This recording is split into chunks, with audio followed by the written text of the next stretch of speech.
Hey, it's Jennifer with Playmaker Coaching and Consulting, and it's Tuesday at noon. So, you know what that means. We're here with you talking about winning plays for your business and how you can create a playbook for success.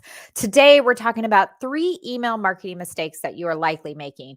Now, hopefully, maybe you're only making one of these, but in my experience, many of us are making all 3 of these mistakes. But you know what? Today, we're going to talk about each of them and give you the steps that you need to make sure that you don't make these mistakes any longer.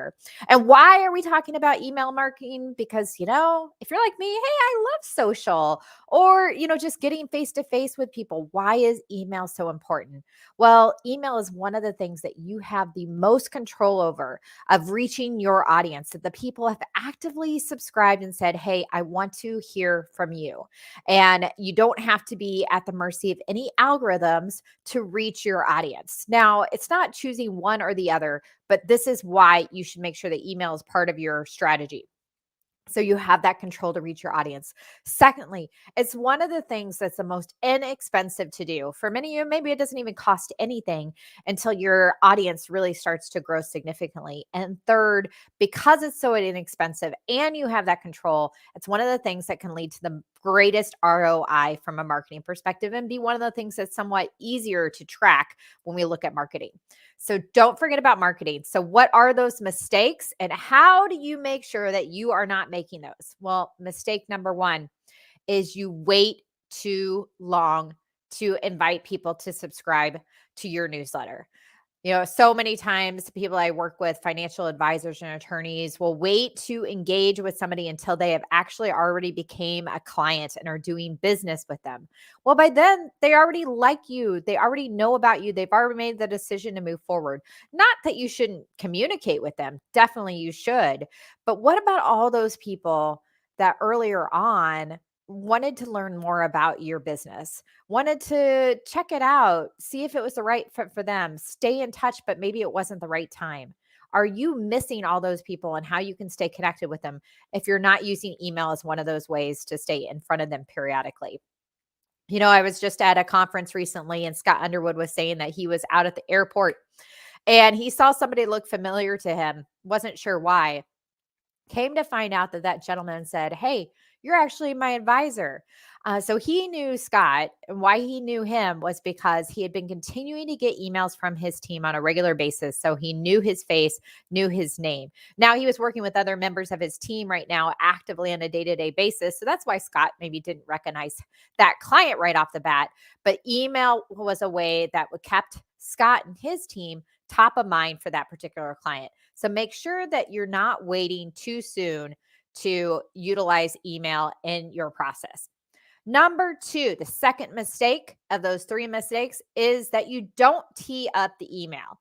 All of a sudden, people just start getting an email from you and they're like, what? What is this? What is this all about? Why am I getting this? How does this help me? So think about within your sales process, when do you have a conversation about the value of receiving your newsletter and what kinds of things are going to be pertinent to them that it's going to provide them, as well as just that way to like, hey, check in and make sure that if they have any question, that it prompts them maybe to reach out, that we should have a conversation. The One of the best ways that I see for people that have success with this is having a conversation about how do you like to receive content.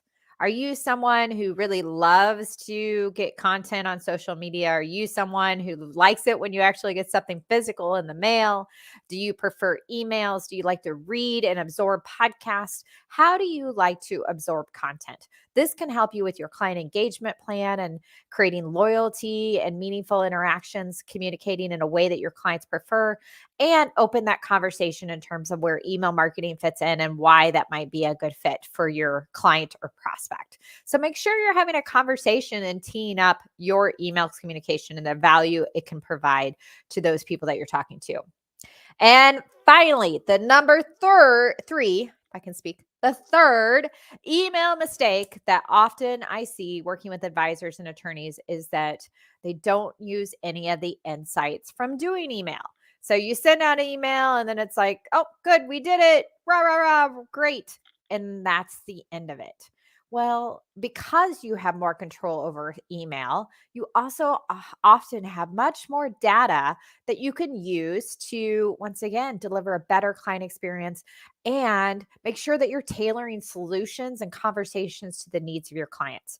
For instance, you can understand who's not receiving the email anymore. Maybe those email addresses are bad and they've had a change of employment. You need to go back to them.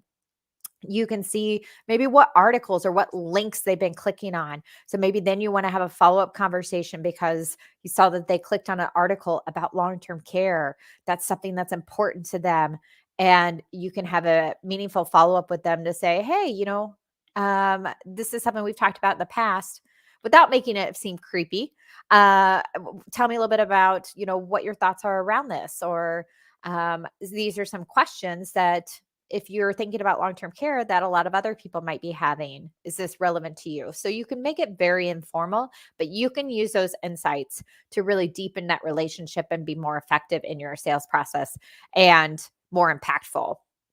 So those are the three things. I was just talking to one of my clients, Al, today, and we were talking about one of his efforts where it was just purely started on social media, and then they added in the email campaign to it.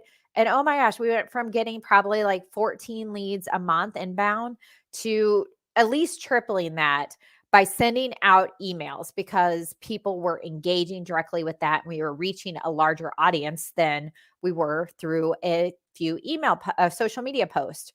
This can be you as well. So don't neglect your email. Remember how valuable it is as part of your strategy. And don't wait too long.